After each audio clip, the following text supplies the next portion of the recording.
She had a plan, a train ticket, a photograph, and a contract with a stranger's name on it. What she didn't have was any idea what love actually looked like. He didn't greet her, didn't smile, didn't even tip his hat. But every single morning, the coffee was hot, and every single night, the lamp in the barn stayed lit just a little longer than it needed to. Was she making the biggest mistake of her life, or just learning to read a brand new language? Welcome to a channel where the West is more than dust and wide skies. It's where love is earned by the hour, where heartbreak builds character, and where the quietest souls carry the deepest wells. What this story gives you, the courage to stop running toward what love is supposed to look like, and start recognizing what it actually is. Hit subscribe if you want more stories like this one, and tell us in the comments, have you ever been loved quietly? When the stagecoach door swung open, a wave of dust rolled inside like it was alive. Clara Ashford clutched her travel bag, stepped out into the harsh Texas sun, and looked for all the world like a misplaced china doll. She was a picture in her gray silk dress with its shiny pearl buttons. She looked like a woman who took a wrong turn somewhere in Kansas and just decided to keep on going. She glanced along the boardwalk, at the sun-weathered faces and calico bonnets, and at a stray dog scratching itself in a little patch of shade. But nobody stepped forward to greet her. She had studied his photograph until she knew it by heart, a square jaw and eyes that gave nothing away. The letter he sent had promised he would be waiting. That letter had promised a lot of things. A man finally came out from the shadows of the general store. He was tall, baked by the sun with his hat pulled down low. He walked her way, taking his sweet time about it, and stopped about 3 feet from her. He just looked at her trunk. He said, "Miss Ashford?" "Yes, that's me." He lifted the trunk, turned his back, and started walking toward an old buckboard wagon down the street.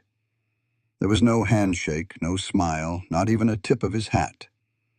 Clara was left standing by herself in the settling dust. Her gloved hand was still held out, reaching for absolutely nothing. Our channel data shows that nearly 60% of our viewers have not yet subscribed or liked this video. If this story strikes a chord with you, we would sure appreciate your support. It helps us share more tales like this one with good folks like you. Thank you for being here with us. The wagon ride lasted 6 long hours. Clara's back was aching something fierce against the hard wooden seat. Her throat went bone dry around the 10-mile mark, but she never did ask for a drink. The canvas water bag was hanging from a hook right by his arm, but he never offered any. She tried to make conversation 2 times, then 3. His answers were just grunts or a single word. After her 4th try, she finally gave up.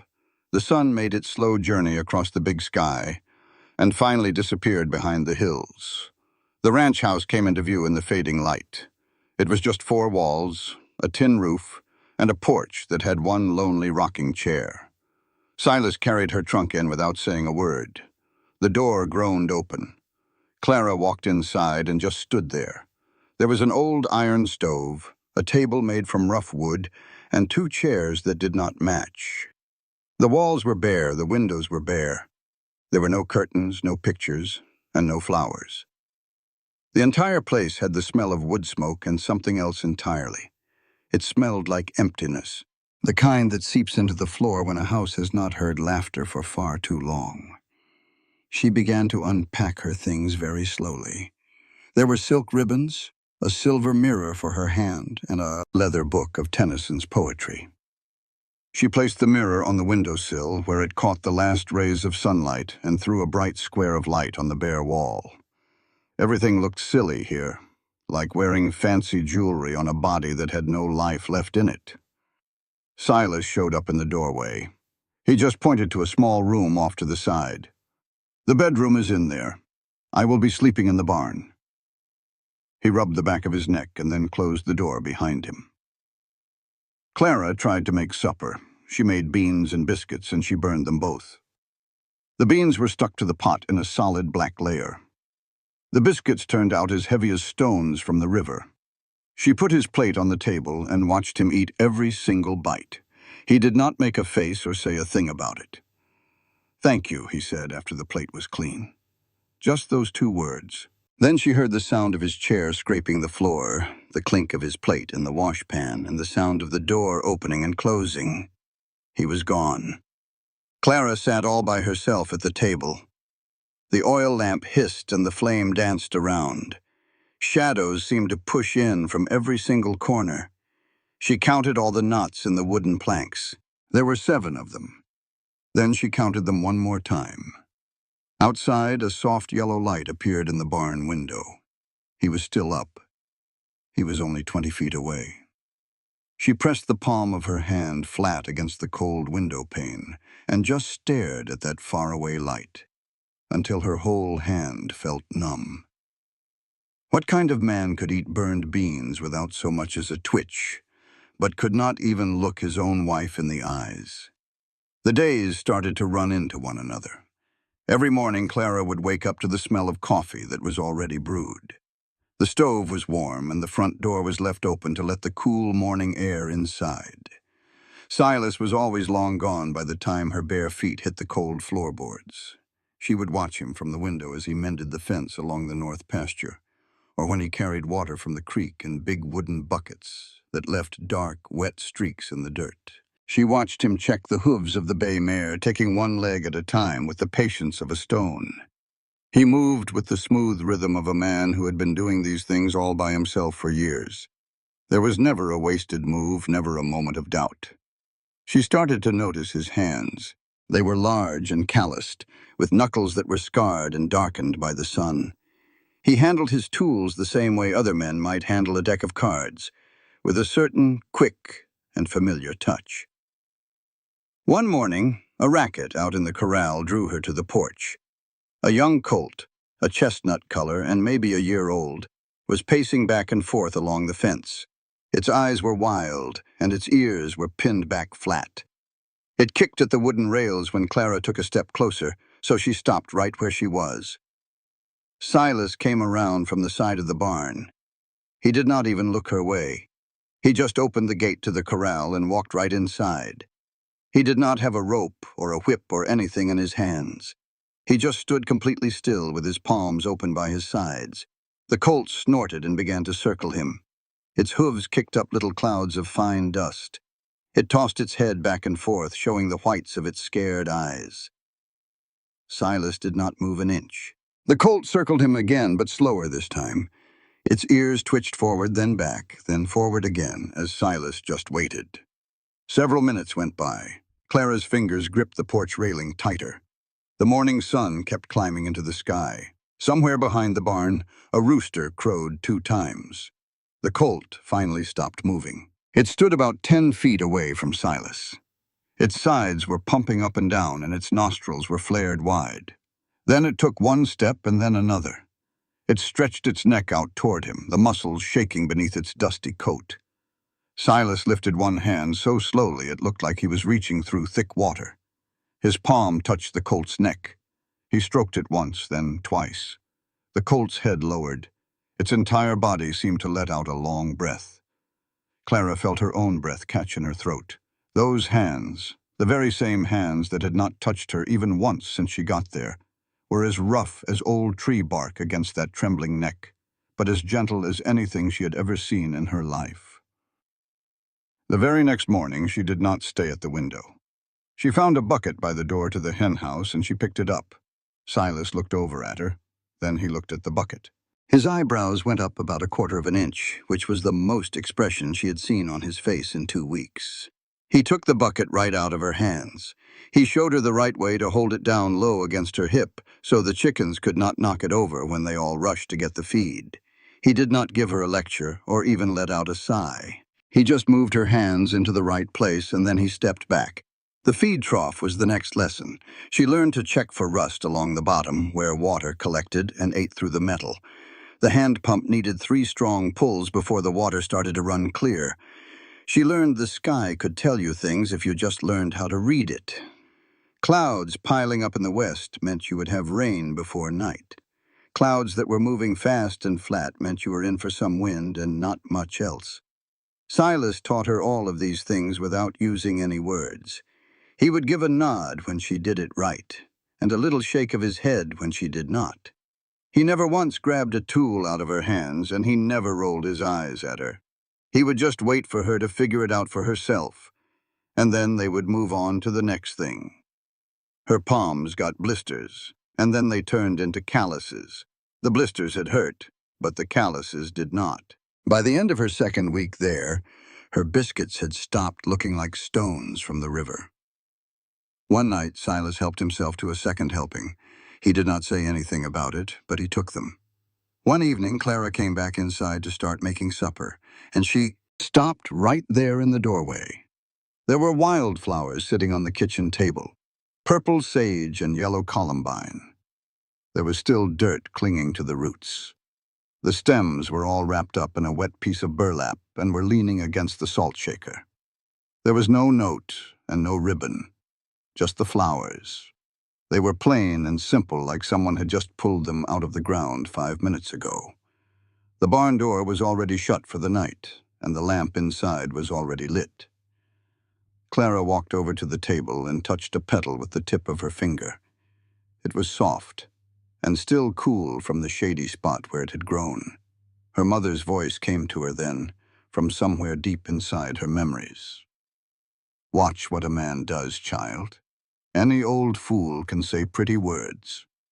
She found a tin cup in the cupboard, filled it up with water from the pump, and arranged the flowers inside. It was a clumsy arrangement. The stems were too long and the cup was too small. She set it on the windowsill where the morning sun would be sure to find them. Then she sat down at the table with a piece of paper and a pen. She started a letter to her sister Catherine back in New York. She wrote 4 whole pages. She told Catherine all about the long journey and the endless dust and the silence. She wrote about the man who spoke to her with coffee and crooked curtains and wildflowers wrapped up in burlap. She folded the letter up, slipped it inside an envelope, and wrote the address in her neatest handwriting. But she never did mail it. The letter just sat on the shelf right next to her book of Tennyson for 3 days and then for a whole week.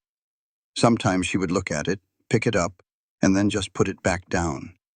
If she mailed it, she knew Catherine would write back. And Catherine would have questions. Catherine would want to know if Clara was happy, if this had all been some terrible mistake, or if she wanted to come back home. Clara did not know how to answer any of those questions just yet. She felt like she was learning a whole new language. The words were all strange, like buckets and blisters and purple sage in a little tin cup. But she was finally starting to understand the way it all fit together. On the morning of her 3rd week, Clara woke up before the sun. She got dressed in the dark, pulled on the work boots she had bought in town, which were ugly, brown leather, and very practical, and then she walked out to the corral. Silas was already out there waiting for her, was busy with the bay mare, brushing her down. He glanced up as she came near, his eyes flicking from her worn-out boots back to her face. Something in his expression changed. It was not quite a smile, but it was the closest thing she had seen on him. He offered her the brush. She reached out and took it. For just a moment, their fingers touched. His rough, calloused hand against hers, just as weathered. Then he took a step back, giving her space to work. The sun finally crested the eastern ridge. Its light touched the barn roof first, then the corral fence, and finally the mare's rich chestnut coat. Clara swept the brush along the horse's side, feeling the big animal lean into the steady pressure. She never heard him walk away, but when she glanced over her shoulder, Silas was gone. The barn door was wide open, and hanging on the fence post right beside her was a pair of old leather work gloves. They were far too big for her hands, but she pulled them on all the same. A new rhythm slowly found her. Clara started waking up before the sun. She learned the sound of the 3rd floorboard, the one that always let out a groan if you put your weight on it the wrong way. She learned how to move like a shadow through the dark kitchen, feeling her way to the coffee pot, the tin cups, and the matchbox next to the stove. Silas was always up earlier, but now, when she stepped outside with a cup warming her hands, he would give her one quick nod before turning back to his work. By the 6th week, she could read his silences like they were notes on a page. A short grunt meant things were good. A long breath out through his nose meant it was not quite right. A single tiny shake of his head meant, "You better stop before you get hurt." And that rare nod, the one that came with direct eye contact, well, that was as close to a compliment as she was going to get. She learned to read the land, too. She knew which pasture held the morning shade the longest and where the creek ran shallow enough to cross without soaking your boots. She saw how the cattle would bunch up right before a storm with their heads down and their tails to the wind. Mornings were for the hen house and the butter churn. The dasher moved up and down in her hands. A steady pull and release until her shoulders ached and the cream finally broke into thick, pale yellow clumps. In the afternoon, she would work wherever Silas was, not getting in his way, just staying close. She would hand him nails while he fixed the barn door, or hold the mare's bridle while he checked her shoes. She was learning the weight of a silence that was not empty. Suppers started to change. They were still quiet, but now Silas would look up when she put his plate down, meeting her eyes for a heartbeat before looking at his food.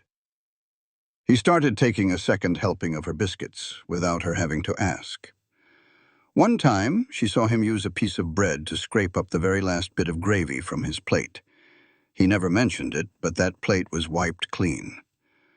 The wagon showed up on a Tuesday afternoon, 6 weeks and 3 days after Clara first arrived in Sagebrush Hollow.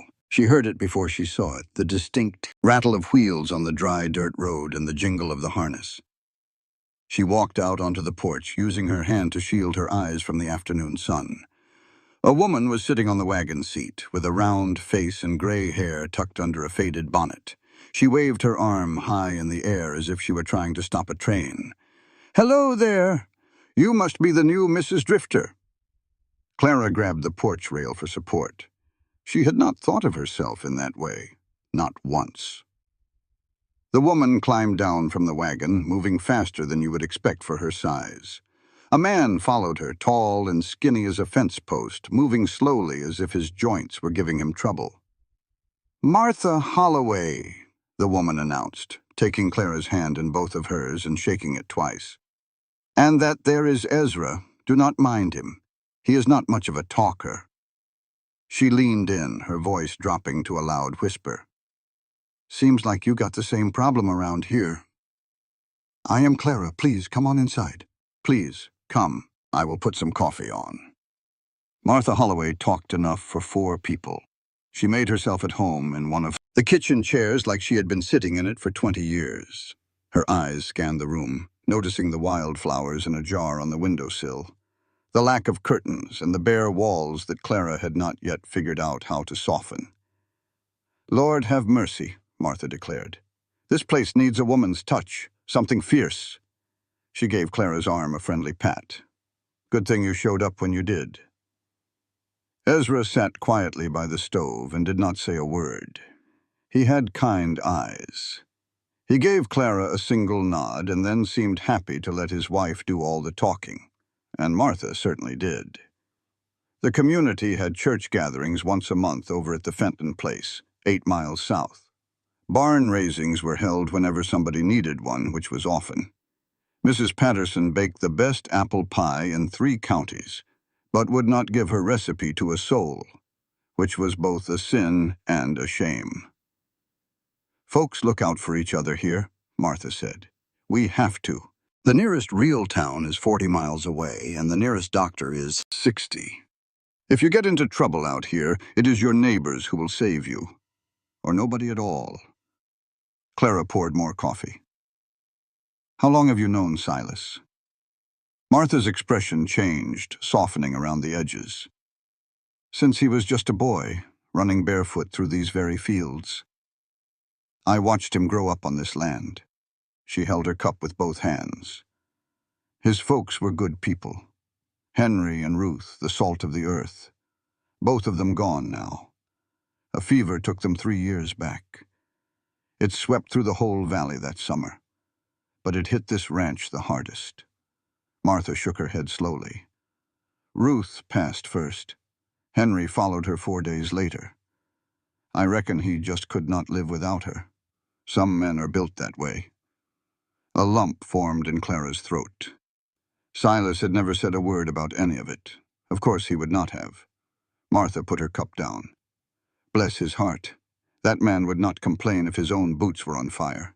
He buried them himself. Both of them. He did not ask for any help, did not want it. He just dug the holes under that big cottonwood tree out back and then got on with living. She took a breath, if you can even call it that. For the first time, Ezra spoke. His voice was quiet, just 2 words. Good man, Martha nodded in agreement. The best kind, the quiet kind, the kind who shows up when you need him and never asks for a thing in return. Her sharp eyes focused on Clara. I told Ezra when we heard he had sent for a bride. I said, that girl's either got grit or she's got nothing. And looking at you now, sitting here with calluses on your hands and dirt under your fingernails, she smiled a warm smile. Looks to me like you got grit. Clara looked down at her own hands. Martha was right. The calluses were thick and her skin was darker from the sun. These were not the hands of the woman who had once danced at fancy balls and wore silk gloves to afternoon tea. You want my advice? Martha leaned forward. Do not try to fix him. Just stand beside him long enough and he will fix himself. They left an hour later. Martha hugged Clara like they were old friends who had known each other for decades. Ezra just shook her hand once, a firm and quick gesture, and said nothing more. You need anything, Martha shouted from the wagon seat. You just send word. We are 5 miles east, just past the creek with the bent cottonwood. Clara stood and watched them go. The dust slowly settled back onto the road. The afternoon sun cast long shadows across the empty yard. She stood there for a good while, thinking about a young man digging 2 graves all by himself, filling them in alone, and then walking back to a silent house, all alone. 3 years of silence. 3 years of eating meals at a table made for 2, with only 1 chair ever being used. That evening, Clara made coffee, strong and black, just the way he liked it. She carried the cup across the yard. The barn door was open, and the light from a lantern spilled out onto the packed earth. She could hear him inside, the steady sound of a brush against a horse's hide, the soft shuffle as the mare shifted her weight. Clara stepped right through the doorway. Silas looked up. The brush stopped in midair. His eyebrows raised just a tiny bit. She placed the coffee cup on a bale of hay near his elbow, then turned and started walking back to the house. His voice stopped her just as she reached the door. Clara. It was just her name, nothing more. But it was the way he said it. It was not flat or empty. There was something else there, something she could not quite put her finger on. She turned her head slightly, but did not look all the way back. Yes? There was a long pause, long enough for the mare to snort and stamp a hoof. The coffee is good. Clara gave a single nod and walked out into the cooling night air. She crossed the yard and went up the porch steps. By the time she got to the kitchen, her hands were shaking. She pressed them flat against the cool edge of the stove and just stood there staring at her own reflection in the dark window. She was smiling, and she had no idea when she had started. Later that night, she stood. Clara was lying wide awake on that corn shuck mattress, just listening to the house being so quiet. But it wasn't an empty quiet anymore. It was a stillness holding its breath, waiting for something. He had gone and said her name, the very first time since she got there. She laid a hand flat on her chest, feeling her own heart thumping hard against her palm. What other secrets were buried deep inside all that silence? The fever crept in on a Thursday morning. Clara woke up with her head feeling like a drum and her skin burning up. She pushed herself to stand, but the room decided to tip over. She grabbed onto the bedpost, clinging to it till the walls quit their dancing. Just a little cold, she told herself, just plain worn out. Her body was finally raising a fuss after weeks of work it was never meant to do. She managed to stumble to the kitchen and get the coffee started. Her hands were shaking so bad coffee grounds scattered all over the stovetop like a black snow. She tried to brush them away with clumsy fingers and start all over. An hour later, Silas found her just slumped over the kitchen table. She heard the sound of his heavy boots on the wood floor. She felt his hand, rough but warm, press right against her forehead. A low rumble came from his chest. It wasn't a word, just a sound more like a wild creature. The next thing she knew, his strong arms were scooping her up, lifting and carrying her. The big beams on the ceiling drifted past her eyes in a slow parade, then the bedroom door, and finally that corn-shuck mattress coming up to meet her back. "Stay," he said. Just that one word, a plain command. She didn't have an ounce of strength to fight him on it. The next 4 days all melted together, like paintings left out in a hard rain. Clara drifted in and out of knowing where she was. Sometimes the room was filled with bright afternoon sun cutting sharp lines through the bare window. Other times it was pitch dark, with the coal oil lamp just a flickering on the little table by the bed, making shadows that leaped and danced every time the wind howled through the walls. But every single time she managed to open her eyes, Silas was there.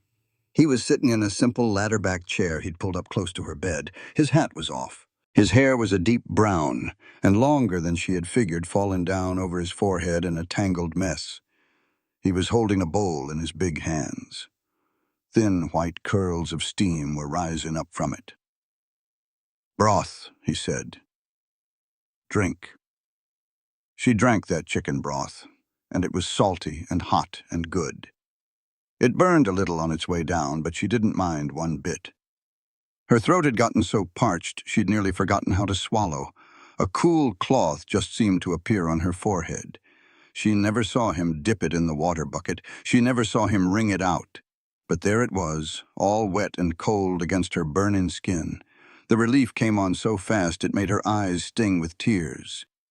When the cloth got warm, he'd just replace it over and over and over. Sometime in the middle of that first night, Clara woke up to the sound of his voice. It was low and rough, like he wasn't used to using it. He was reading from a book, one bound in leather. The cover was worn smooth at the corners and cracked down the spine. It was his mother's Bible. Clara knew it from the shelf where it had sat, untouched ever since she'd first come. "The Lord is my shepherd," he read, his voice stumbling over the words. "I shall not want. He maketh me to lie down in green pastures. He leadeth me beside the still waters. He restoreth—" He stopped for a second. He tried it again. "He restoreth my soul." His voice just cracked on that last word. He cleared his throat and just kept on going, turning page after page, reading one psalm after another. The words flowed over Clara like a cool stream over river rocks, smoothing out her rough edges, filling in all the broken places, and washing away all the things she didn't need to hold on to anymore. She just closed her eyes and let the sound carry her off. She didn't know if he was reading for her benefit or for his own. It really didn't matter. On the morning of the 5th day, the fever finally broke. Clara opened her eyes to a gray dawn light and a head that felt clear. Her whole body ached something fierce, like she'd been run over by a herd of cattle. But the fire inside her was gone. The room stayed put when she turned her head. The walls didn't sway one bit. Silas was fast asleep in that chair. His chin was resting down on his chest. The old Bible was laying wide open in his lap. One of his hands was still pressed flat against the thin pages, like he'd fallen asleep, right in the middle of a verse. Dark circles made shadows on the skin under his eyes. A stubble of a beard covered his jaw, about 4 days' worth, maybe even 5. He hadn't gone anywhere, not once, not to do chores, not to eat his own meals, not for any real sleep that wasn't snatched right there in that hard wooden chair next to her bed. Clara just watched him breathe, in and out, slow and steady. She watched his chest rise and fall under his faded old cotton shirt. Her throat got all tight. She turned her head to face the wall and blinked real hard till her eyes stopped burning. When she looked back again, he was awake, and he was watching her. "Better?" he asked. His voice was gravelly, scraped raw from reading out loud for 4 long nights. She nodded. He nodded back just once and stood up. His knees popped loud in the quiet room, the sound of joints that had been stuck in one position for way too long. He placed the Bible on the bedside table and walked right out without saying another word. Clara heard the front door open, heard his boots walk across the porch, and then heard the barn door creak open on its old hinges. She laid there for a good long while, her hand just resting on the worn leather cover of his mother's Bible. The next morning, she could finally stand up without the whole room starting to spin. She got dressed real slow. Every little move she made took a little something out of her. Her legs felt like they belonged to somebody else, all weak and shaky. But she made it to the bedroom door, pushed it open, and then she just stopped right there. There were curtains hanging in the windows. They were made of a rough cotton, a faded blue color, like a work shirt that had been washed 100 times. The bottoms were all uneven. You could tell they were cut with shears made for leather and sewn by hands that were more used to fixing a horse's harness than sewing cloth. One side of the curtains hung a whole inch lower than the other. Clara walked across the room and touched the fabric. It was soft from being washed. Somebody had washed it before they hung it up. Somebody had taken the time to think of that. Her eyes drifted over to the windowsill. A jar full of wildflowers was sitting there, purple sage and yellow columbine. They were just like the ones from before, but these were fresh. The water in the jar was still clear. The petals hadn't even started to curl up yet. She turned and looked back into the bedroom. A small shelf had been nailed to the wall right next to the head of the bed. It was just raw wood, but it was sanded smooth along the edges so it wouldn't catch on anything or give you a splinter. It was just wide enough for 3 or 4 books. Her own book of Tennyson was already sitting there with the title facing out, placed just so. Silas was standing in the kitchen doorway, with his hands just hanging down at his sides. He wasn't looking at her, though. He was looking down at the floor, at the little dust specks dancing in the morning light, at anything but her face. The very tips of his ears had turned bright red. "Don't fit right," Silas said. His voice came out all rough, like he was defending himself. "The curtains, I can take them down. Redo them if you... They're perfect." He cleared his throat. He shifted his weight from one foot to the other. He rubbed the back of his neck with one calloused hand. "The shelf, too. If it ain't level, I can..." "It's perfect," he gave one sharp, quick nod. Then he turned on his heel and walked out. The door banged shut right behind him. His boots clomped across the porch real fast, like he was almost running. Clara stood all alone in the kitchen, her hands still pressed against that uneven curtain fabric. Her chest was aching, but not from the fever. It was from something else entirely, something that had nothing at all to do with being sick. That evening, they sat at the table together. The coal oil lamp burned low between the two of them. Clara's hands were wrapped around a cup of coffee that she hadn't even touched. Silas was staring at a spot on the wall somewhere past her left shoulder, his jaw set tight, his fingers tapping out a slow beat on the tabletop. The silence stretched out, but it was a different kind of silence now, full of all the things that were pushing to be said. Clara was the one who spoke first. "Will you tell me about them? Your parents?" Silas's jaw got even tighter. A muscle twitched under the stubble on his cheek. For a long, long moment, she thought he wasn't going to answer. She thought she'd pushed him too far. She thought she had asked for too much and had broken something delicate that was only just starting to grow. Then, slow and heavy like a stone sinking down through water, the words finally came. "Pa taught me to work." He paused. The lamp flickered. A little moth bumped up against the glass chimney.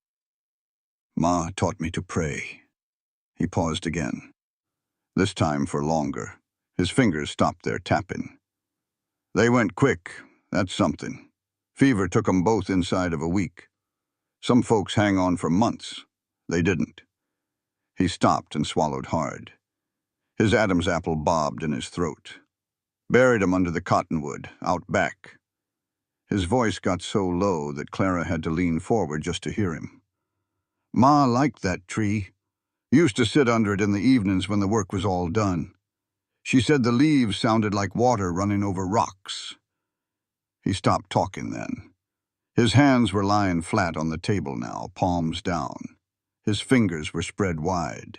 His knuckles had turned white from him pressing down so hard. Clara gently closed the distance between them. Her hand came to rest over his. She could feel the hard-earned calluses, the faint lines of old scars, and a tension that ran through him like a barbed wire fence pulled too taut. He did not pull his hand away. He did not squeeze hers in return. He just remained still. He let her hand stay on top of his. He allowed the warmth to move between them in the quiet room. The oil lamp flickered, its flame burning lower. The shadows stretched out, becoming long and deep. From somewhere out in the dark hills, a lone coyote cried out. A second one answered from even farther away. Clara's thumb moved and found the thickest of the calluses on his palm. It was a solid ridge right at the base of his pointer finger, a testament to countless years gripping tools and reins. She traced it with a slow tenderness, feeling the rough texture of his skin. All the years of hard work stored right there like the rings inside an old oak tree. Silas took a single sharp breath, so quiet she almost missed it. He turned his hand over with a slow, deliberate care, as if he were holding something fragile that might shatter, until his palm was facing the ceiling, until her fingers settled into the curve of his hand. They sat there just like that, until the lamp sputtered and finally went out, until the room was plunged into complete darkness, until Clara could no longer make out his face, only feel the rugged warmth of his skin against hers. When she at last rose to head for bed, he finally spoke her name. Clara. She paused by the bedroom doorway. I ain't one for... He stopped, then tried to start over. Words just don't come easy for me. They never have. I know, she said softly, but I... Another silence followed. This one was longer. The darkness concealed his expression, but it could not hide the heaviness in his voice. I am glad you are feeling better. Clara could not see him, but she could hear everything that lived and breathed just beneath those few simple words. She heard what he could not say, what he might never find the right words to express. I am glad too, she whispered back. She stepped into the bedroom. She closed the door, leaned her back against the rough-hewn wood, and just stood there in the pitch black, her hand still warm from where his fingers had held it. Outside, the wind began to stir. The new curtain rustled against the window frame, brushing the glass with a gentle sound, like someone breathing. And somewhere, far to the north, beyond the dark mountains, past the high pastures where the wild cattle roamed, a low rumble of thunder echoed long across the horizon. Like the blow from a hammer, the heat descended. Clara woke up every morning to air so thick it felt like you could chew on it. The creek that ran behind the barn had dwindled to nothing more than a muddy ribbon. The cattle bunched together beneath the shade of the few cottonwood trees, their sides heaving, too miserable in the heat to even think about grazing. Silas started riding out before the sun came up each day. He would saddle his bay mare in the pre-dawn darkness and point her north toward the ridgeline. Clara would watch him leave from the porch, her morning coffee growing cold in her hands. He would return hours later with dust settled into the lines on his face and a hard look in his eyes. What is it you are looking for out there? She asked him one evening. He was standing at the water pump, splashing his face and neck. The cool water ran down his collar, darkening the fabric of his shirt. He stood up straight, wiping his eyes with the back of his hand. A wild herd. He motioned with his head toward the north, toward the mountains that stood like blue shadows against the distant sky. There are abandoned spreads up in that high country. A lot of folks packed up and left during the bad years. Their cattle stayed behind, bred, and went feral. Clara waited, knowing he had more to say. This drought is pushing them down from the high ground. They are coming down, looking for water, for any patch of grass. He shook his head slowly. Water dripped from the ends of his hair onto his shoulders. If they come pouring through this valley when a big storm hits... He trailed off. What happens then? They stampede. 300 head, maybe even more. They will mow down everything in their path. Fences, crops, Our own livestock. He finally looked right at her. Houses. Clara's knuckles went white as she gripped the porch rail. Can nobody stop them? You cannot stop them, but you can turn them. He reached for the towel hanging by the pump and began to dry his face. A person would have to ride right into the thick of them. Turn the lead cattle and push them toward the eastern basin. It is just empty land out that way. Nothing for them to destroy. Somebody. He did not reply. He walked right past her and went into the house, and he did not say another word for the rest of the night. The signs grew more frequent over the next few days. There were dust clouds on the northern horizon. It was not dust kicked up by the wind, but something heavier, something that moved with a clear purpose. Clara would see it in the afternoons. It looked like a brown smudge painted against the pale canvas of the sky. Their own cattle became agitated. They paced back and forth along the fence line instead of eating. The milk cow kicked over the bucket twice. The chickens refused to settle down in the hen house until it was fully dark. Silas rode out one afternoon and returned with his jaw set like stone. He unsaddled the mare without a word, brushed her down without a word. He walked over to the porch where Clara was standing and waiting, and he stopped at the bottom step. "How many?" she asked. 300, he said, "maybe more." "And how close?" "2 days out, maybe 3. He looked to the north, even though you could not see anything from here but the low rolling hills and the vast empty sky. "A storm is coming, too. I can smell it." Clara could not smell anything except for dust and dry grass. But she did not doubt him for a second. "What are we going to do?" "There is a meeting tomorrow, over at the Holloway place. Everybody is coming." He climbed the steps and stopped right beside her. For just a heartbeat, his hand lifted as if he was about to touch her arm, or her shoulder, or maybe her face. But then it fell back down to his side. "Make some extra biscuits," he said. "We will bring them along." The Holloway barn was packed.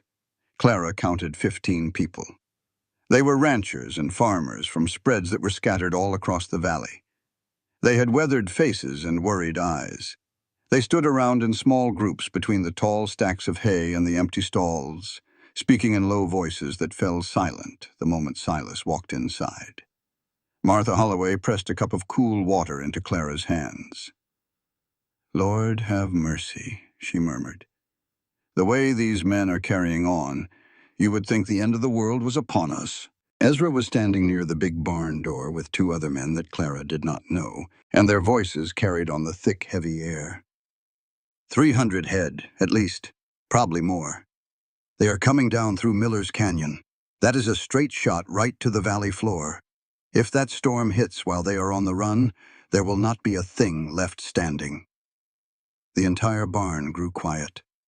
All eyes turned toward the center of the large space, where a single kerosene lantern hung from a nail, casting long, dancing shadows across the dirt floor. A man Clara had never seen before was the first to speak. He was older, with a gray beard and hands that looked like knotted rope. "We do not have the men to turn a herd that size, not with us spread out the way we are."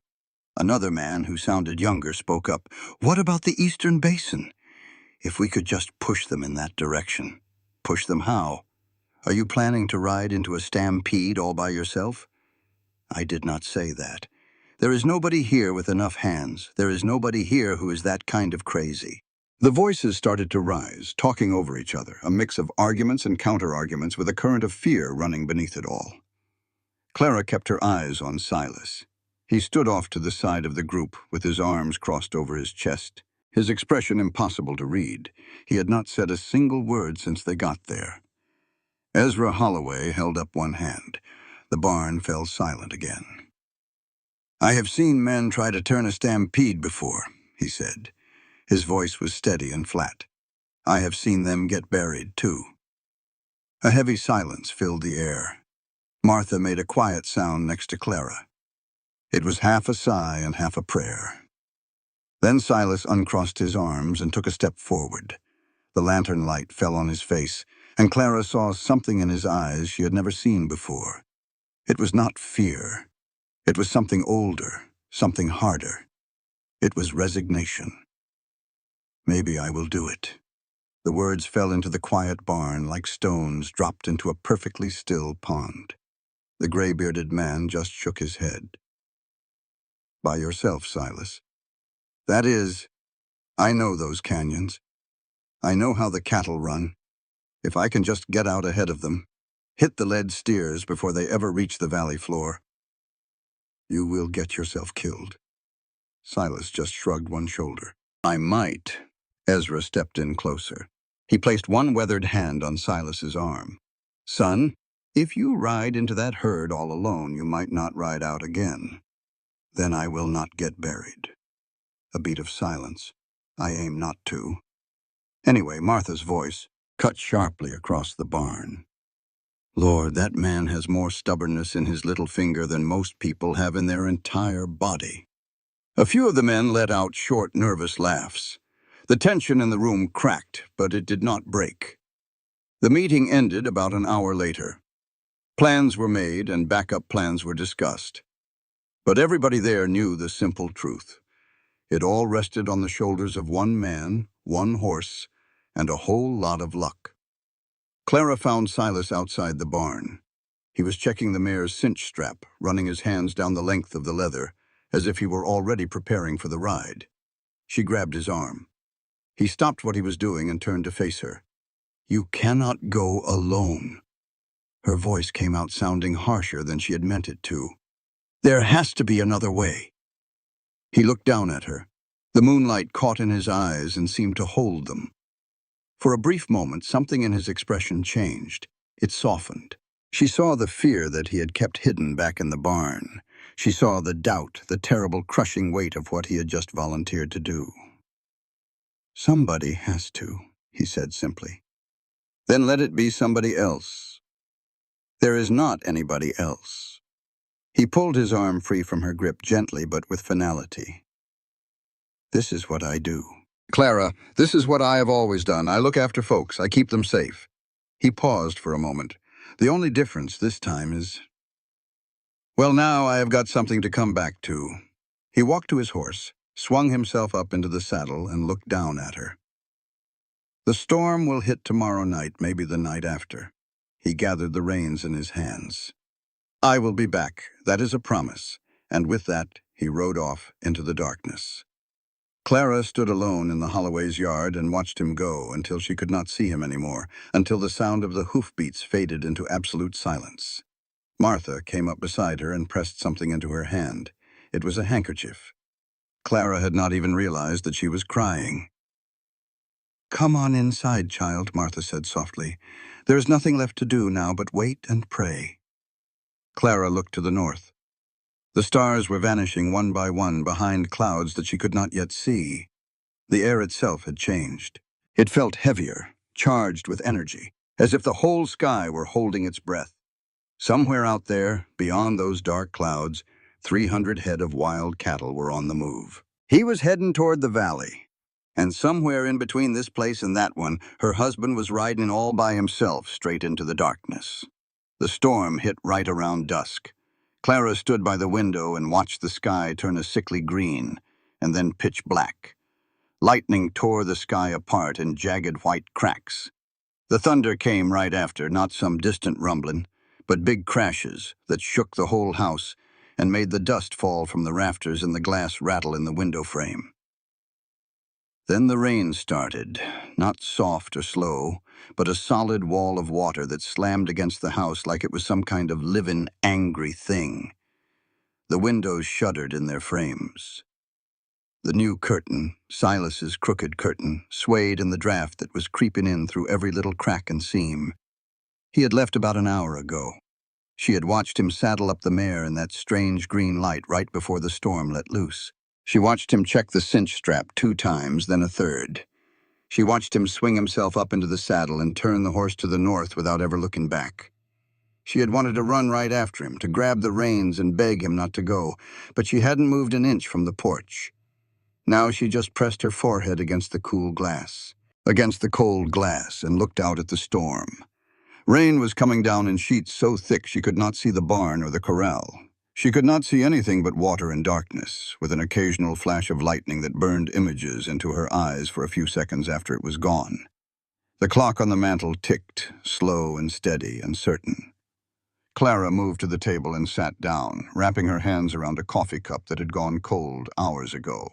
She thought about New York, about the brownstone on Lexington Avenue. She remembered her bedroom with its rose-patterned wallpaper and the lace curtains her mother had ordered all the way from France. She thought of the suitors who would visit on Sunday afternoons, young men in their pressed suits with their practiced smiles and their rehearsed compliments. "Miss Ashford, you look divine this evening." "Miss Ashford, might I have this dance?" So many words. Pretty words. Smooth words. Words that slid off the tongue like honey. Have you ever felt like you were completely out of place, judged for being different, and then thrown into a storm you weren't sure you could survive? This is a story about that. About a woman named Clara, who was tougher than anyone gave her credit for, especially herself. It's a story about finding out what real strength is, and it might just make you think about the quiet strength you have inside you. So stick around. The talk from the men in town was as slick as oil, but held no weight. Not a single one of them would face a bad storm for folks they didn't know. They wouldn't put their own lives on the line for neighbors they barely said howdy to. They wouldn't do a single thing that might put a wrinkle in their fancy shirts, or a scuff on their shiny boots. Lightning tore across the sky. The thunder that followed was so powerful the walls trembled and the glass on the lamp rattled. Clara jumped. Coffee spilled from her cup, making a dark stain that spread across the table. What? She just let it be. The clock on the wall kept ticking. 9 o'clock, then 10, then 11. Clara tried to say a prayer, but the words were jumbled, just little bits and pieces. Fragments of old hymns she half recalled from her childhood church. "The Lord is my shepherd, I shall not." The thunder swallowed the rest of her words. The whole cabin shook. She tried again. "Yeah, though I walk through the valley of the shadow." A flash of lightning hit close, turning the entire room white for a split second. Then it was dark again. The shadow of... She could not recall the next line. The words just scattered like dust in the wind. Midnight came and went. The storm wasn't letting up one bit. Clara pushed herself to her feet. Her legs were stiff from sitting so long. She paced from the window to the table, and then back to the window. Her boots made squishing sounds on the wood floor. She'd tracked in mud earlier without even realizing it. She lifted her coffee cup, put it back down, then picked it up once more. She counted the knots in the wood of the table. 7 of them, the same number as always. The same as that first night she sat there all alone, wondering just what kind of man she had tied her life to. She counted them over. 7. 1 o'clock, then 2. Her hands would not stop trembling. She pressed them down hard on the table. They trembled anyway. She pressed them against her legs. Her legs started shaking too. She pictured the wild cattle. 300 head, maybe more, running scared and blind in the storm, their hooves sounding like their own thunder. Down on the canyon floor, their eyes rolling back white with pure fear. She pictured Silas riding right into the heart of that chaos. Just one man and his horse, a coat to wave and a voice to yell, and nothing else standing between him and all that deadly weight. She thought about those hooves, about him falling, about the mud being churned into a mess by hundreds of spooked animals. Her stomach turned over. She barely made it to the door, fumbled it open, and got to the porch railing before her legs gave out and everything inside her came rushing up. She was sick right there in the pouring rain. Just coffee and bitterness and nothing more. She hadn't had a bite to eat since that morning. Her body heaved over and over until there was nothing left to give, and she was just dry heaving into the wind. Her whole body shook with the effort. The rain soaked her dress in an instant. Her hair was pasted to her face and neck. Water streamed into her eyes and mouth, and she couldn't tell if she was crying anymore or if the storm was just pulling her apart, one piece at a time. She tried to get to her feet. Her boot slipped on the slick wood. She fell hard, hitting her knees first, then her hands, before the rest of her slid right off the porch and down into the mud below. The mud was cold and thick, black as pitch in the dark. It came up to her wrists when she threw her hands out to stop her fall. It seeped through her skirt and all her underskirts, clinging to her skin like it was something alive and hungry. Clara tried to push herself up. Her arm trembled and then buckled. Her face fell into the mud. Her cheek, her mouth. The grit of it was thick and awful on her lips. She just laid there. The rain beat down on her back. The mud pulled at her dress, her hair, her skin. She could feel it working its way into places mud should never be, covering her, owning her. She was Clara Ashford, from the New York Ashfords. She had been a debutante at the cotillion. She had danced with the sons of senators and the heirs of railroad fortunes. She had worn silk gloves and pearl earrings and gowns that cost more than most folks make in a year. Now here she was, face down in the mud behind a little ranch house in the middle of nowhere, covered head to toe in filth, crying like a lost little girl, unable to get up, unable to make it stop, pathetic. The word just appeared in her mind. It was her mother's voice, her mother's way of judging. Pathetic. She didn't even try to stand. What good would it do? Silas was out there in the dark somewhere, probably gone already. Or maybe he was dying right now, trampled by all those hooves, his bones snapping in the black mud, just like she felt hers were snapping now. And she was here completely useless, unable to do a thing but lie in the muck and wait for the terrible news she knew was coming. Some great adventure this was. Some grand escape from the life her mother had all mapped out for her. She laughed. It was a horrible sound, a bark of a laugh that was lost in the thunder and the rain. She had no idea how long she stayed there. It could have been minutes or hours. It was long enough for the cold to get deep into her bones and make a home there. It was long enough for the shaking to finally stop because her body just had nothing left to give. At last, she started crawling back, toward the porch, fighting the mud that seemed to want to keep her. She pulled herself up the steps on her hands and knees, leaving dark, muddy streaks on every single board. She went through the doorway she'd left wide open. She fell in a heap on the kitchen floor. She didn't bother with changing her clothes or washing up. She just lay there on the floor, with the mud drying on her face and in her hair and caked between her fingers, just staring up at the ceiling as the storm kept on raging outside. The clock ticked past 4 o'clock, then 5. A pale gray light started to seep through the windows. The rain had finally quit. Clara couldn't even recall when the thunder had softened to far-off rumbles. The wind had calmed down to something that was almost quiet. She pushed herself up. Every muscle in her body cried out in protest. Her dress was stiff with dried mud, and it cracked when she tried to move. Her hair was a tangled mess around her face. She went out to the porch, took the quilt off the chair, and wrapped it tight around her shoulders, not caring one bit about the mud she was smearing all over it. The air smelled clean, like wet sagebrush and fresh, turned dirt. Every little dip in the yard was a puddle. The mud was thick and dark, with little rivers carved in it where the rain had run off. Clara just stared out at the northern horizon. It was all gray sky and gray land with nothing moving at all. The minutes crawled by. The light got a little brighter. And then she saw it. A shape, way off in the mist. A horse and a rider.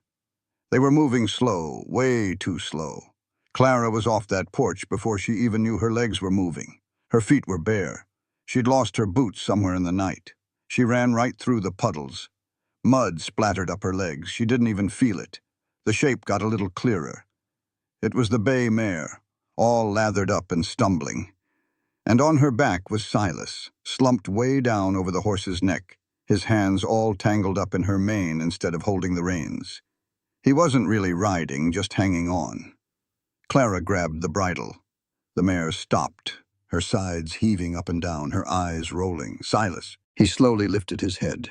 His face was a pale gray color under all the grime. His eyes, he could hardly see straight. His shirt was ripped open at the shoulder. And through that tear she saw raw red skin that shone wet in the dim light. He tried to get off his horse, swinging a leg over and sliding down the mare's side. The second his boots hit the mud, his knees gave out. Clara lunged and caught him. His entire weight crashed into her, nearly sending them both down into the muck. She locked her legs, dug her feet in, and held on tight.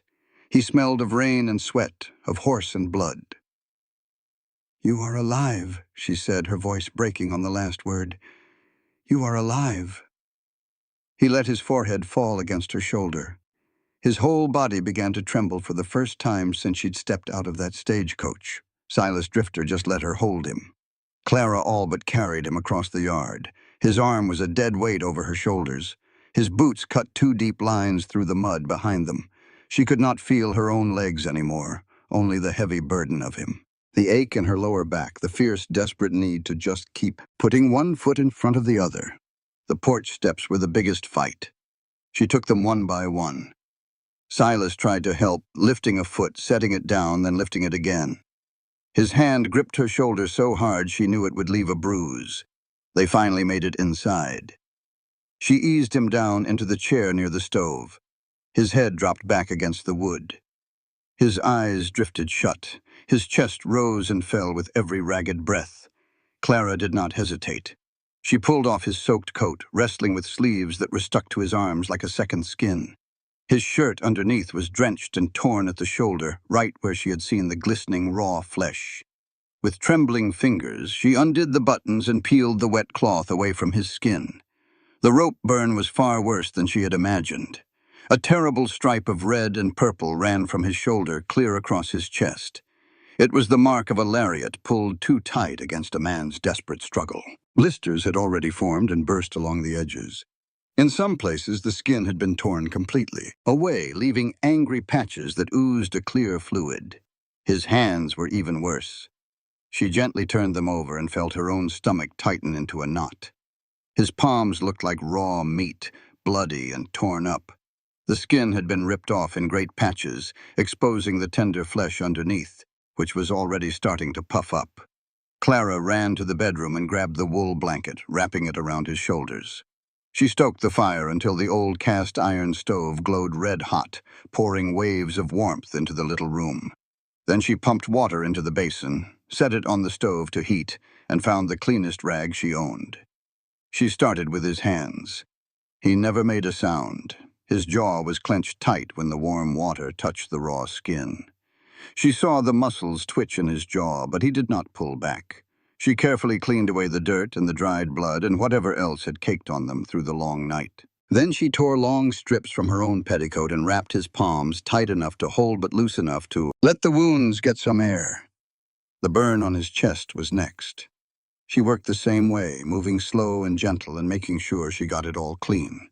The skin was hot to the touch, and the edges were an angry red, but she saw no sign of infection. Not yet, anyway. When she was done, she made coffee, strong and black, just the way he liked it. She pressed the warm cup into his bandaged hands and watched him take that first sip. A little color started to creep back into his face. The awful gray look faded into something more human. His breathing began to slow down and even out. Clara pulled the other chair over and sat right across from him. Her dress was still stiff with dried mud. Her hair was a tangled mess. She had not washed or changed or done a single thing for herself, focused only on keeping him alive. "Biscuits," she said suddenly. "I ought to make some biscuits.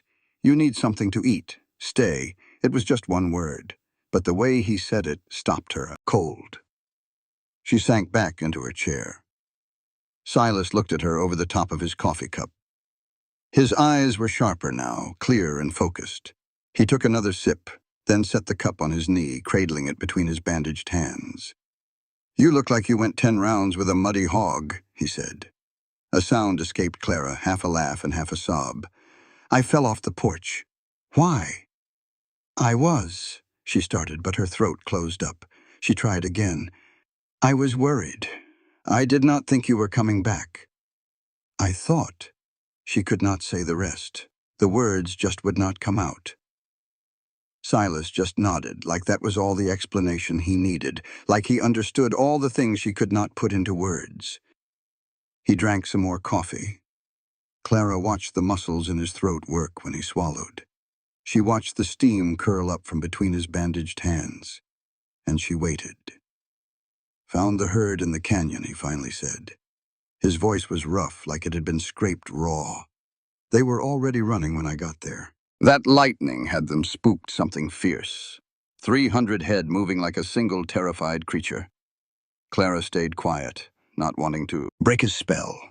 This was more than he had said in all the weeks she had been here combined.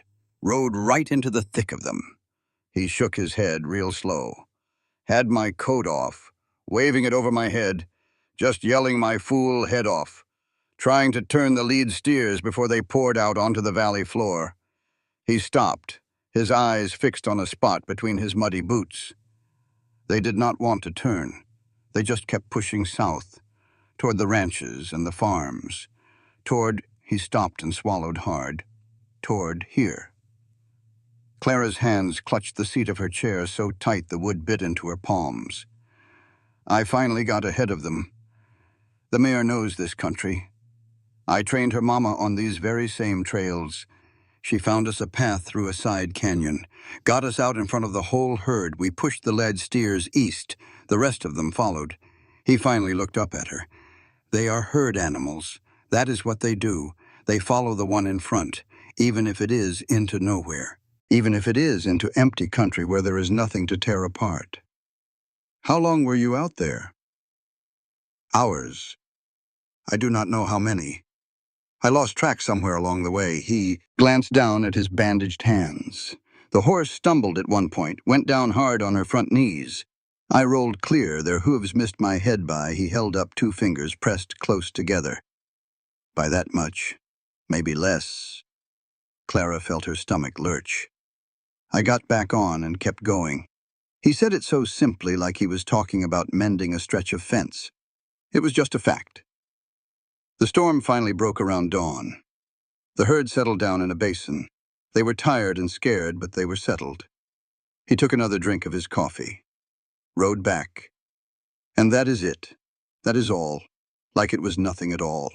Like he had not just ridden alone into a midnight stampede. Like he had not nearly been trampled to death by 300 frantic cattle. "You could have been killed," Clara said softly. He nodded. "Why?" The question just hung there in the warm air between them. Silas did not answer for a long moment. He stared at a spot just past her shoulder, his jaw working as if he were chewing on words he could not quite get out. "Somebody had to," he said at last. "That is not an answer. It is the only one I have got. No." Clara's voice came out sharper than she meant it to. "You rode into a stampede, by yourself in a storm, for people who hardly even know your name. Tell me why." Silas put his coffee cup down. He rested his bandaged hands on his knees. He looked at her, truly looked at her, and for the first time she saw something else in his eyes. It was not fear, and it was not pride. It was something quieter, something that had been there all along, hidden underneath all that silence. "My pa used to say," he stopped, then started over, "you protect what is yours, even if it costs you." He paused. "Especially if it costs you. But those people are not yours. The Holloways, the Fentons, all of them. They are just your neighbors. Neighbors are what I have got." He looked down at his raw hands again. "For 3 years I have had neighbors in this land, and not much else worth counting." Clara pushed herself to her feet. Her legs were stiff. Her whole body hurt in places she never knew could hurt. The dried mud on her dress cracked and fell away with every little move. She walked the few steps between them and knelt down by his chair. The floor was hard against her knees, but she paid it no mind. She was looking right at Silas. He just looked back down at her, waiting. "I came out here searching for something else. Something that wasn't New York City. Something that wasn't my mother's grand plans or a parade of fellas with sweet talk and empty hearts." She drew in a long breath and let it go. "I reckoned I wanted a man straight out of a storybook, the kind who'd come along with big shows and fancy speeches and just carry me away." His expression never flickered. He just kept on listening. "But that is not what I found." Her voice trembled, and she let it. I found a man who puts the coffee on before I am even awake, who hangs curtains all crooked because he never learned how, but he tried for me anyway, who reads the good book out loud to a sick woman for 4 days straight because it is the only thing he knows to do. Her hand went to his, feeling the bandage over his palm and the calluses on his fingers. I found a man who will ride headfirst into a cattle stampede for his neighbors, who will nearly get himself killed for folks he barely knows, who always does what is right and never looks for a word of thanks. Silas's breath hitched in his chest. I am not going back to New York, Clara told him. I am not leaving you. I am staying right here, and not because of some deal we made, not just as a name on a piece of paper. I am staying as your wife, for real this time, if you will still have me. He gave her no words for an answer. Instead, his hand moved, slow and unsure, and settled in her hair, as gentle as a feather landing. His fingers shook against her scalp. She leaned right into his touch and closed her eyes. When she opened them again, there were tear tracks on his face. She had never seen the man cry. She did not think he even could. You scared the living daylights out of me, she whispered. His mouth gave a little twitch that was almost a smile. Only half. The other half was too busy being mad to get scared. This time, he really did smile. It was a small, fragile thing, like something that had been tucked away and had not been used in years. Clara got up from her knees and sat on the arm of his chair. His arm wrapped around her waist, mindful of his injuries, mindful of her. She rested her head against his shoulder. They sat just like that as the fire in the hearth burned down to embers. The morning sun grew stronger, shining through those crooked curtains. Outside, the world started to dry out and warm up and come back to its senses. Clara, I am not a man who is good with words. I never have been. I probably never will be. I know, but He stopped and had to swallow hard. I am mighty glad you stayed. She turned her head and gently pressed her lips to his temple. She tasted the salt and the dirt, and something underneath it all that was purely him. Me too. From outside, they heard the sound of wagon wheels sloshing through the muddy track, men calling out, and the snorting of horses. The neighbors were arriving. 2 weeks later, the first wagon pulled up just as the sun was breaking. Clara stood on the porch and counted them as they came. 1, 2, 5, 8. They made a slow parade up the muddy path, their wheels carving new ruts into the soft ground. Men sat on the benches holding their tools like hammers and saws and levels and coils of rope. The women sat right beside them, holding baskets covered with checkered cloths. Martha Holloway's wagon was the first to arrive. She climbed down before Ezra had even brought the horses to a complete stop, and she marched right across the yard like a general inspecting his troops. Well, she said, her eyes taking in the little ranch house, the weathered barn, and the fence line that was still in need of fixing, it looks like we have got some work to do. Clara stood there on the porch wearing her best dress, the dove gray one with the mother-of-pearl buttons, all washed and ironed. She had finally scrubbed the last of the mud from its hem. I do not understand. What is all this about a house raising? Martha's eyes crinkled up at the corners.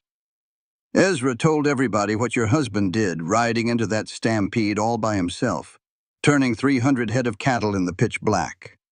Clara just shook her head slowly. Word travels fast out here. Folks wanted to do something for you both, but we know you all did not ask for help. Of course you did not. That man of yours would not ask for a drink of water if he was dying of thirst in the middle of the desert. Martha gave Clara's arm a gentle pat. That is exactly why we did not wait for you to ask. The men started unloading lumber from the wagons, fresh-cut pine boards that still smelled of sap and sawdust. They carried it all to a flat piece of ground about 50 yards from the old house, a spot Clara had never really noticed before. It had good drainage, caught the full morning sun, and had plenty of room to grow. Silas came out of the barn. His hands were still wrapped up in bandages, but the wounds had finally healed enough for him to hold a hammer without flinching. He stopped right at the edge of the yard and just stared at the growing stack of lumber, at the men setting up sawhorses, and at the women spreading out blankets under the shade of the big cottonwood tree. Ezra Holloway ambled over to him, put a weathered hand on Silas's shoulder, and said something too quiet for Clara to hear from the porch. Silas just shook his head no. Ezra said something else. Silas shook his head again. Then Ezra pushed a hammer into his bandaged hands, pointed toward the pile of lumber, and walked off without even waiting for a reply. Silas just stood there for a good long while. The hammer dangled from his hand. You could see the muscles working in his jaw. His shoulders were drawn up tight. Then he walked over to that lumber pile and began sorting through the boards. Clara watched it all from the porch. She watched the men gather around him, not waiting for him to give orders, but just falling in line like they had built 100 houses together. She watched them follow his lead. This board goes here, that beam over there, and the frame started rising piece by piece, all under his quiet guidance. He did not say much, just pointed and nodded, or shook his head when something was not quite right. But they followed him all the same. They listened to his silence, the same way Clara had learned to listen. By noon, the skeleton of a new house was standing tall against the bright blue sky. It was 4 walls with no roof yet and no windows, just the bones of something that was about to become real. The new pine wood seemed to glow like pale gold in the sunlight, set against the darker hills in the distance. Martha came up to Clara's elbow, holding out a cup of water. "See? Told you. You stand by a man like that long enough, he will start to fix what is broken in him." Clara took the cup and drank. The water was cool and so clean. "I think maybe we fixed each other." Martha smiled, and the lines around her eyes settled into familiar, friendly creases. "Well now, is that not how it is supposed to work?" The sun began to dip down toward the western hills. The men kept on working, the younger ones climbing on the frame, the older ones directing the flow of things. And everyone moved with that easy rhythm of people who knew what they were about. Clara helped the women lay out the food on long tables they had built from sawhorses and extra planks. There was fried chicken, fresh biscuits, beans, and 3 different kinds of pie that Mrs. Patterson had magically made, even though she never shared her recipes with a single soul. Clara fixed a plate and carried it over to Silas. He was standing near the half-finished wall, checking the level on a crossbeam with an expert eye. He took the plate without a word. He ate while he stood there, the food vanishing in quick, no-nonsense bites. Then he handed the empty plate right back to her. "Good chicken," he said. "Mrs. Patterson made it." "Figures." That was all he said, but his hand brushed against hers when he gave her the plate. His fingers stayed for just a split second, his calluses against hers, rough skin on rough skin. Then he turned his attention back to the crossbeam and picked his hammer up again. The neighbors all left as dusk settled in. The wagon wheels groaned as they rolled back down the track. Voices called out goodbyes that echoed across the darkening yard. The lanterns they carried bobbed in the twilight, looking like fireflies drifting their way home. Clara stood in the space that would one day be their parlor. The frame of the house rose up around her, all raw wood, freshly cut, and smelling of pine, and all the possibilities to come. There were no walls yet, and no roof, just the outline of rooms taking shape out of thin air. She walked through them slowly, her boots making soft sounds on the packed dirt floor. This one here would be the kitchen. She could tell from the extra supports they had put in for the heavy stove they would need. This would be the bedroom, much bigger than the old one. There would be room for a real bed instead of the little cot she had been sleeping on. She stopped in a smaller room off the main one. It had 4 walls roughed in, and a single window opening that faced east to catch the morning light. It was just big enough for a cradle, maybe a rocking chair for things that might come down the road. She heard footsteps behind her. She knew the sound of his boots by now. Silas stopped right in the doorway, his bandaged hands hanging by his sides. He looked at the little room, then at Clara standing right in the middle of it, her hand resting on the rough-hewn frame. "Thinking?" he asked. "Imagining." He nodded. He looked around at the bare frame, the exposed beams, and the stars beginning to show through the spot where the roof would be. "Needs work. Everything does." The corner of his mouth twitched. It was not quite a smile, but it was closer than she had seen in weeks. closer than she ever thought she might see. He crossed the little space that was between them. His hand found hers. Their fingers wove together, his rough and still bandaged, hers now calloused from weeks of work that her mother would never have understood. They stood there together inside the skeleton of their future, and they did not say another word. There was no need for words anymore. The old house seemed so much smaller now that Clara had walked through the outline of the new one. It was smaller, but it did not feel sad. It just felt like it was ready to be something else, like a storage shed or maybe a bunkhouse for hired hands if they ever got to that point. She sat with Silas on the porch, their backs resting against the weathered wood. They both looked out at the new frame, which stood pale and ghostly in the moonlight.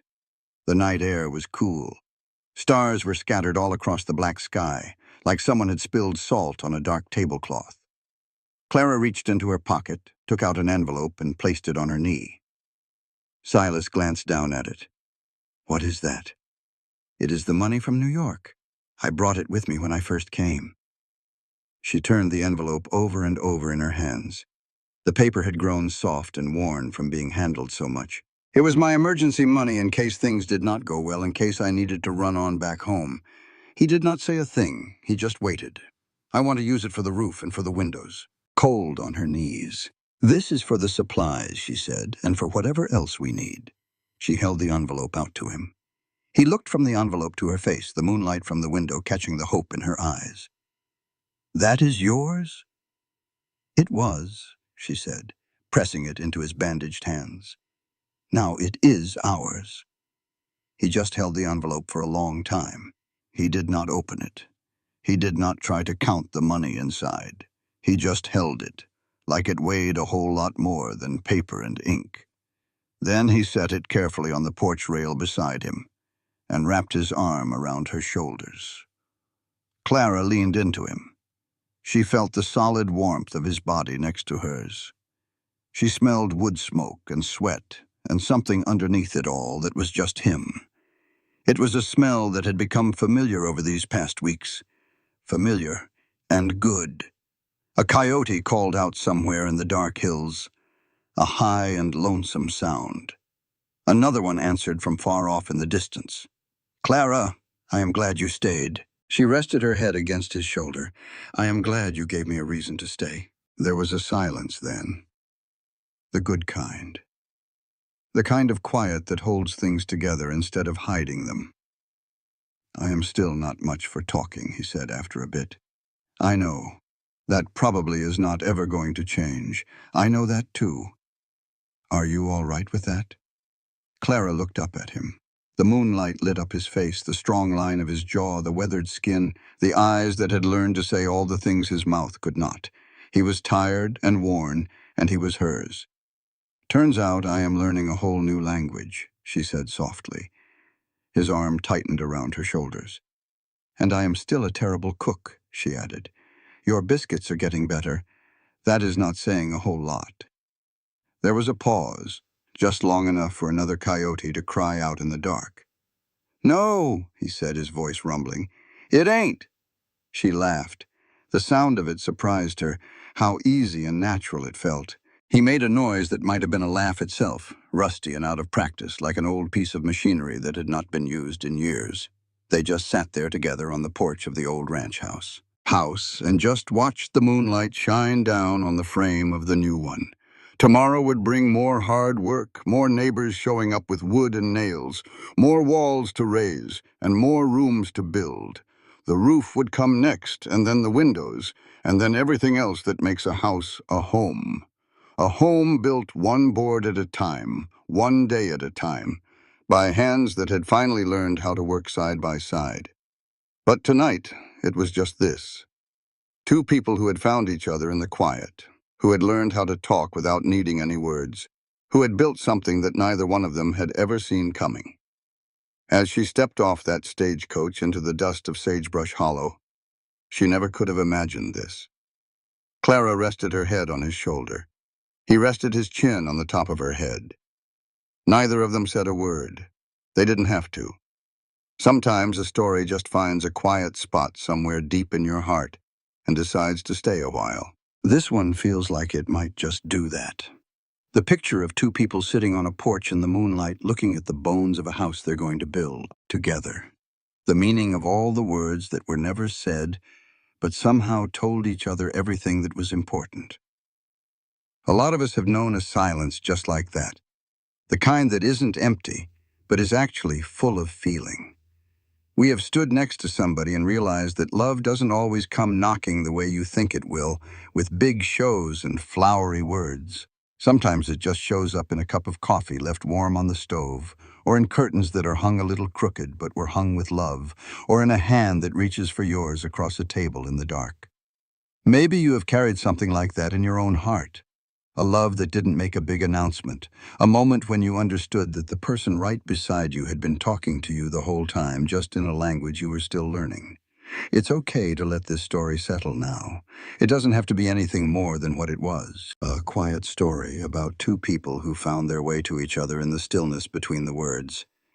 Thank you for being here with me, and thank you for listening all the way to the end.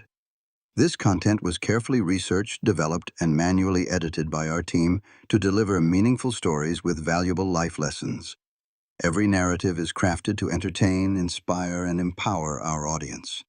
We believe that great stories can change lives, and we are committed to bringing you content that matters. Thank you for being part of our community.